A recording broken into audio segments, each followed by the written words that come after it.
Hoje nós vamos falar sobre a Páscoa. Olha só que tema. A maior história de amor já existente em toda a face da terra. Foi por você, foi por mim, foi por nós. Ele se deu, ele morreu, mas ele ressuscitou. Eu vou contar para vocês a história aqui, lá na Bíblia, em Êxodo.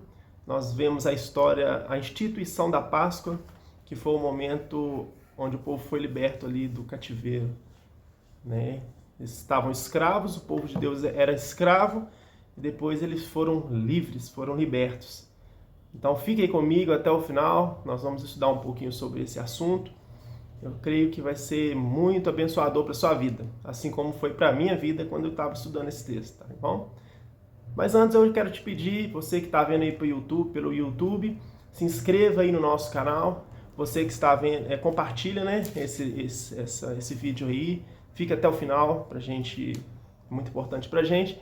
Você que está vendo pelo Instagram, tem um aviãozinho aqui embaixo, aqui, ó, manda esse vídeo aí pro máximo de pessoas que você puder. Curta nosso vídeo, comente, deixe seu comentário, que isso aí também faz muita diferença para nós, tá bom?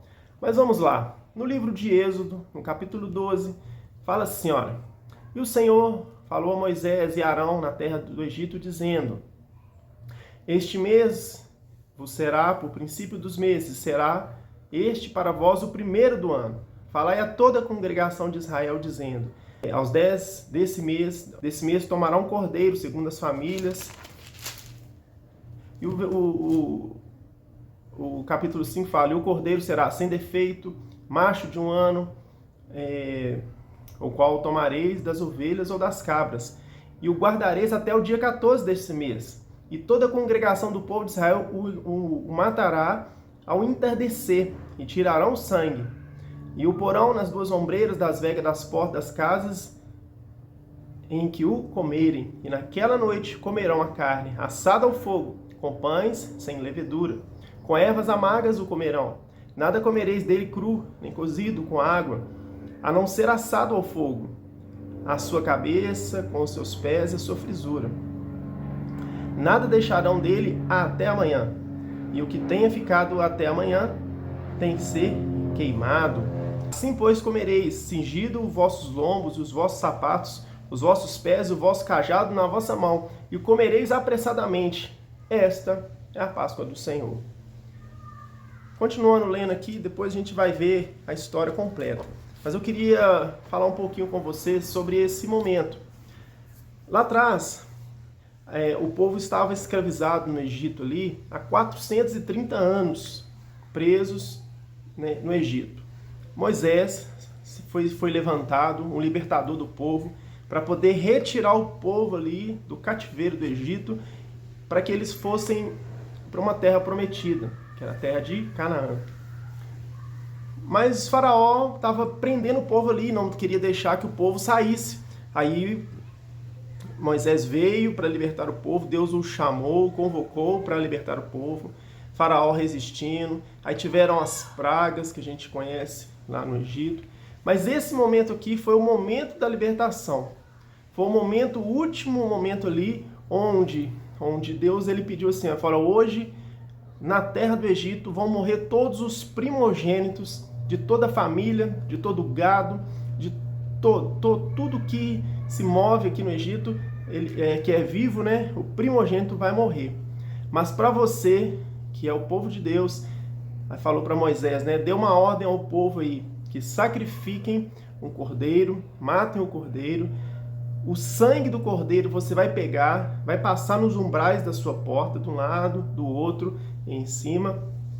E aquele sangue do cordeiro será como sinal, porque quando o anjo da morte passar, matando todos os primogênitos, aquele sangue será por sinal: eu passarei por cima dessa casa e não matarei os primogênitos das casas que tiverem esse sangue aspergido nos umbrais. E o cordeiro você vai comer ele assado. Aí fala com ervas amargas, com pães sem levedura. Deu uma regra, uma instituição de algumas regras para que o povo pudesse ser liberto. E para que aquele povo, que é o povo de Deus, fosse diferenciado daquele povo que estava ali no Egito. E assim fizeram. Assim eles fizeram. Moisés foi lá, deu a ordem ao povo, o povo foi lá e fez o que Moisés tinha pedido, o que Deus tinha ordenado, e assim aconteceu. Mas no versículo 11, ele me chamou muita atenção, que ele fala assim, como é para vocês comerem? Primeiro falou para comer assado no fogo, teve toda uma regra ali, que não era para ser cozido. E quando fala das ervas amargas, essas ervas amargas seriam para lembrar o povo daquele momento de amargura que eles passaram ali na escravidão, para se lembrar daquele momento. E quando fala, né, o pão sem levedura, sem fermento, é aquele pão onde representa a pureza, representando já, levando a entender que daqui a muito tempo Jesus viria, um homem puro, sem defeito, sem mancha, um cordeiro sem mácula, para resgatar definitivamente o seu povo. Porque nesse momento aqui foi sacrificado um cordeiro, um animal, um macho de 1 ano, sem defeito. Mas depois viria a nossa promessa, Jesus Cristo, né? E ele veio. Mas eu quero, né, falar sobre isso aqui. E no versículo 11, fala assim, olha, assim pois comereis, como? Vestido, com a roupa, vestido, pronto para sair, os vossos sapatos nos pés e o cajado na mão. E comereis apressadamente. Olha só. O que fala isso aqui para nós? Na hora que eu li isso aqui, eu falei, poxa vida, olha como que Jesus, como que Deus é tremendo, né? Ou seja, você vai comer aquilo ali, mas você vai comer pronto para sair. Era para o povo comer, não era para comer ali uma carne tranquilo, relaxado, de pijama talvez, ou de uma bermuda. Não, era para você se apressar, você se arrumar. É como se a gente estivesse saindo para uma viagem, né? A gente arruma as malas, arruma tudo e vamos lá, vamos comer esse cordeiro prontos, já prontos para ir.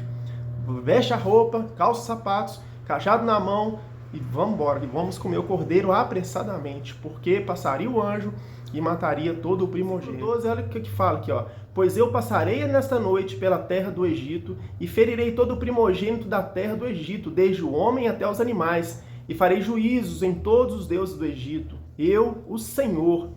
E aquele sangue vos será por sinal nas casas onde vós estiverdes. E vendo eu o sangue, passarei por cima de vós, e não haverá entre vós praga de mortandade, quando eu ferir a terra do Egito.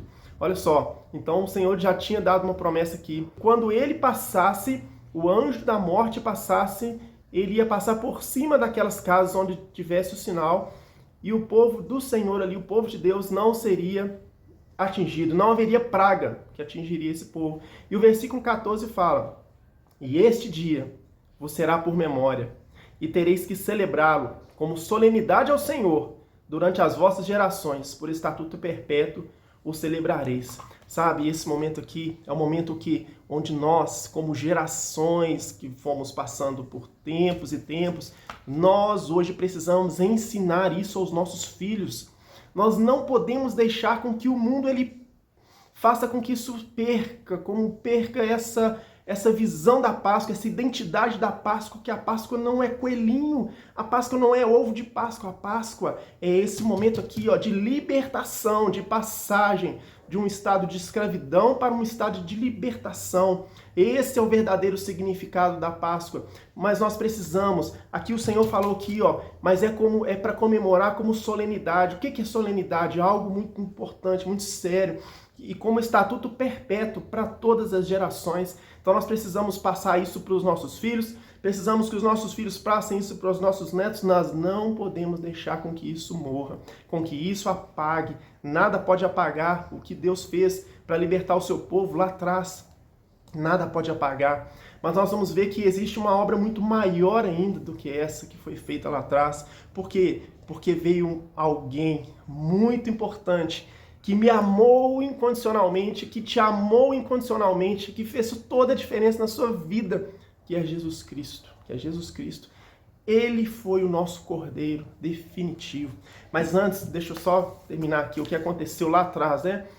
Aí aconteceu tudo isso aqui, aí isso aqui era uma ordem para o povo, né? Aí o povo veio, fez tudo o que tinha que ser feito, e na hora aqui, ó, e no versículo 29, Olha o que aconteceu. Então o povo fez tudo isso que Moisés ordenou. Foi lá, imolou o cordeiro, passou nos umbrais da porta, o pessoal ficou vestido, com o cajado na mão, com tudo. E no versículo 29 fala assim, olha: e aconteceu que à meia-noite o Senhor feriu todo o primogênito da terra do Egito, desde o primogênito de Faraó, que assentava sobre o seu trono, até o primogênito do cativo que estava no cárcere, e todos os primogênitos dos animais. E Faraó se levantou naquela noite, ele, todos os seus servos e todos os egípcios que haviam no grande clamor no Egito, porque não havia casa onde não houvesse um morto. Então fez chamar a Moisés de noite e lhe disse: saiam do meio do meu povo, vós e os filhos de Israel, vão e sirvam ao Senhor como tens dito. Olha só, olha só.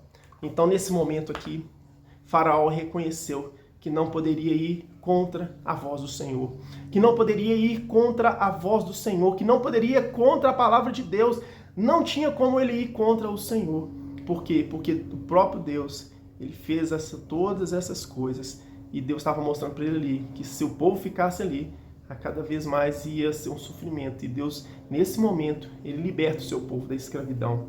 E nesse versículo 37 fala: assim partiram os filhos de Israel de Ramsés para Sucote, como que 600 mil homens a pé, sem contar os meninos. Aqui nós falamos 600 mil homens, na história fala que são 600 mil homens prontos para a guerra, mas tinham mulheres, crianças e velhos e mais novos. Total, a história fala que aproximadamente 3 milhões de pessoas, além dos animais e tantas coisas que eles levaram. Imagina esse tanto de gente saindo a pé. Agora observe uma coisa: Deus não mandou eles fazer mala de comida, provisão para o caminho, não. É uma outra história que nós podemos falar depois. E eles saíram a pé, prontos, como Deus mandou eles estarem prontos, com o cajado na mão, pronto para ir, ou seja, uma caminhada. Só que Deus, nós vemos na história, se a gente prosseguir aqui, que o Senhor sustentou esse povo todo no deserto. Os sapatos deles não envelheciam, eles cresciam junto com o pé das crianças, roupas não ficavam velhas. O Senhor mandou comida do céu, mandou maná, mandou água na rocha, mandou, sabe? Deus proveu, mas nós vamos ver essa história depois. Mas nesse momento a Páscoa foi instituída. Esse é o verdadeiro significado da Páscoa. Só que eu queria falar de um outro lado, que passaram-se anos. O povo continuou comemorando a Páscoa, mas teve um dia que essa Páscoa ela foi comemorada de uma forma diferente. Jesus estava aqui na terra, ele já tinha sido enviado pelo seu pai, Maria já tinha concebido Jesus, já tinha sido criado, já tinha feito seu ministério, estava nos últimos dias dele aqui nessa terra. E Jesus estava andando com seus discípulos no momento, aí os discípulos perguntaram: Jesus, era na época da Páscoa, Jesus, onde é que nós vamos comer a Páscoa? Aí Jesus falou para eles assim: olha, vocês vão fazer o seguinte, vocês vão ver na cidade um homem que vai estar com um balde de água se carregando, vocês vão seguir esse homem vai entrar numa casa. Na hora que ele entrar numa casa, você vai perguntar para o dono daquela casa aonde vamos comemorar a Páscoa. E esse homem vai direcionar vocês para um lugar. E eles fizeram isso, eles foram, seguiram esse homem, o homem entrou na casa, eles perguntaram quem é o dono da casa, perguntaram aonde nós vamos comemorar a Páscoa. E o homem levou eles para um salão onde já tinha uma mesa pronta com as cadeiras. E os discípulos ali prepararam a Páscoa. Pegaram o cordeiro, assaram o cordeiro, fizeram todo aquele momento, as ervas amargas, o pão sem levedura, colocaram tudo na mesa. Jesus se assentou com eles e naquele momento ele ceou com eles. A Bíblia fala que ele pegou o pão, dividiu o pão, pegou o cálice, dividiu o cálice e teve aquele momento da ceia, aquela última ceia, aquele último momento de Jesus assentado à mesa com seus discípulos. E naquele momento Jesus disse ali que alguém daquela mesa, que estava com ele na mesa, que mete a mão no prato com ele, iria traí-lo. E naquele momento Judas saiu e foi fazer o que tinha de ser feito. Só que Jesus acabou ali, ele conversou na mesa com eles, teve aquele momento de comunhão e foi para o Monte das Oliveiras. Só que naquele momento ele começou a se angustiar dentro dele e chamou ali Pedro, Tiago e João. Falou: vem cá comigo porque eu preciso de orar. Os três ficaram à parte. Jesus foi para o local sozinho, e começou a orar. A Bíblia fala que a alma dele se angustiava até a morte, aquela angústia, e ele chorava e ele falou: Pai, Pai, se possível for, passa de mim esse cálice, mas não seja feita a minha vontade, mas a tua vontade. Quando ele volta, os discípulos estavam dormindo. Ele falou: poxa vida, vocês não podem vigiar comigo pelo menos 1 hora? Ele voltou, orou novamente. E a Bíblia fala lá no Evangelho de Lucas, ou de Marcos, não sei, fala que ele suava gotas de sangue, imagina. E a gente estudando, a gente vê que quando soa gotas de sangue, que os poros se abrem de tanto estresse que é, os poros se abrem e o sangue começa a jorrar nos poros. E Jesus suou sangue. Mas ele estava ali absorvendo todo o pecado, todo o mal, tudo aquilo que era para mim, tudo aquilo que era para minha vida, tudo aquilo que era de peso, de ruim. Jesus estava ali, ele sabia que ele ia passar por esse momento. E quando pensa que não, chega lá Judas com todos os soldados e indica ali com um beijo, beija Jesus, e Jesus fala: com um beijo você trai o Filho de Deus. E naquele momento ali, eles prendem Jesus. Eles prendem Jesus. Mas existia um propósito. Existia um propósito. Qual que é o propósito? Jesus precisava de vir, sabe? Deus nos amou tanto. Deus nos amou tanto. Deus nos amou tanto que mandou Jesus para morrer no meu lugar e no seu lugar. Jesus é esse cordeiro, mas esse cordeiro sem mácula, sem defeito. Jesus, ele cumpriu todo o ritual da Páscoa e ele estava absolvendo tudo para ele e nos dando com ele uma nova aliança, uma aliança de sangue ali, de morte, de cruz. E na cruz ele sofreu dores pelos nossos pecados, levou sobre ele todas as nossas culpas. Se você tem uma culpa, Jesus levou essa culpa. O castigo, Jesus levou esse castigo. A condenação, nós estávamos condenados ao inferno. Jesus, com a sua morte e ressurreição, nós somos condenados. Se você recebe Jesus, você tem o céu hoje, você não é mais condenado. As enfermidades, elas são aqui da terra, mas na glória não teremos enfermidades. O pecado, se você se arrepende, pede perdão, Jesus te perdoa, porque ele levou sobre ele os nossos pecados. Tudo de ruim foi pesado, foi ferido, ele foi pisado, ele foi maltratado, ele foi esmagado pelas nossas iniquidades, e o castigo que era para nós, ele levou sobre ele. Então eu quero nessa hora que você entenda o que Jesus fez ali, foi por você, foi por mim, foi por nós, para salvar a nossa vida e levarmos para morar no céu junto com ele. Então sim, a Páscoa é isso. Por isso o inimigo, ele tenta de todas as formas tirar o foco de Jesus e colocar o foco em outras coisas, em coelhinho, em ovo de Páscoa, em outras coisas. Não! A Páscoa é Jesus, a verdadeira Páscoa é essa salvação que Jesus quer trazer para a sua vida. Então entenda. Jesus, ele foi esse cordeiro que foi morto, mas que ao terceiro dia ele ressuscitou. Ele morreu no meu lugar e morreu no seu lugar. Assim nos libertou da escravidão. Nós éramos escravos. Escravo de quê? Escravo do pecado. Estávamos escravizados no pecado. Não tinha como. Toda vez que o homem pecava, ele tinha que pegar um cordeiro, matar, imolar, levar o sacerdote pedir perdão pelos pecados, e isso acontecia. Só que se eu pego de novo, eu pego de novo um cordeiro, faço todo aquele ritual, aquele sacrifício e faço. Mas quando Jesus veio, ele fez todo o sacrifício, veio sobre ele na cruz. Ele foi moído, ele foi pisado, cuspido. E ali na cruz, é como se Deus, naquele momento, virasse o rosto para ele, e ele, todo o pecado, carga de peso foi para ele. Mas ele morreu. Mas na hora que ele morreu, o véu do templo se rasgou do alto a baixo, houve fenda na terra, vários mortos ressuscitaram, toda a situação aconteceu, e Jesus morreu, foi lá no inferno, tomou a chave do diabo e pegou nas mãos dele, e hoje nós temos a libertação. Só que, isso é a história, né? A história, ela é maravilhosa.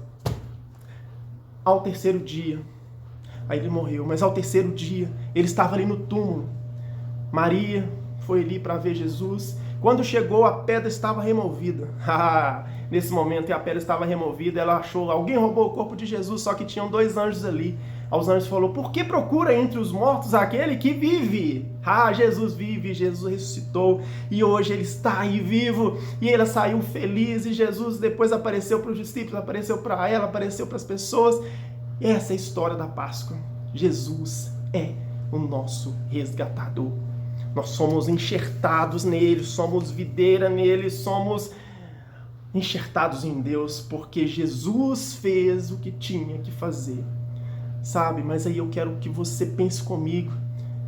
Você que é pai, você já imaginou de deixar seu filho morrer por alguém que é bom? Já pensou? Não tem como você dar o seu filho no lugar de alguém, você deixar seu filho morrer em favor de alguém que é bom. Mas só que Jesus veio morrer em favor de pessoas que eram ruins, pecadoras, como nós, como eu, como você. Mesmo assim, Deus deu o seu filho, o único filho, para sofrer no meu lugar, para viver algo aqui na terra que fosse para dar exemplo para a gente. Sim, mas Jesus veio. Agora imagine esse amor. Imagine que amor é esse. Que amor é esse? Deus, ele te ama. Jesus, ele quer conquistar seu coração hoje. Jesus, ele quer conquistar seu coração hoje. Ele morreu por você, ele morreu por mim. E hoje nós temos a vida eterna. Aquele que recebe a Jesus como Senhor e Salvador tem a vida eterna. A vida eterna. Então essa palavra eu queria deixar para você, sabe? Eu queria deixar para você essa palavra.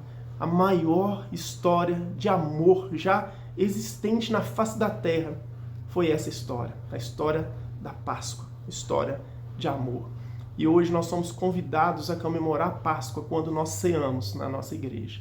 Quando você pega o cálice, quando você pega o pão, você simboliza ali o sangue de Cristo, você simboliza o corpo de Cristo, que veio como Cordeiro Pascal, e morreu no meu lugar, morreu no seu lugar, mas hoje vive, e ele vive, e ele vive, e ele vive, e ele vive, e ele vive, está sentado no trono, acima de todo principado, potestade, dominador, tudo, não tem nada, nem a altura, nem a profundidade, nada maior que Deus. E nada pode separar ele do nosso amor, do amor que está em nós, o amor de Deus que está em nós. Nada pode nos separar, porque Jesus já pagou o preço já foi pago, e você hoje só precisa de receber Jesus como Senhor e Salvador da sua vida, tá bom? Que Deus te abençoe, que o Senhor te abençoe, que o Senhor tenha falado muito ao seu coração e você possa reconhecer Jesus como seu Senhor e como seu Salvador. Que Deus te abençoe, Deus te abençoe. Se você precisar de uma oração, pode me chamar. Vou deixar o telefone aqui embaixo. Pode chamar, que eu vou orar com você. Nós vamos caminhar juntos, tá bom? Deus te abençoe. Grande abraço.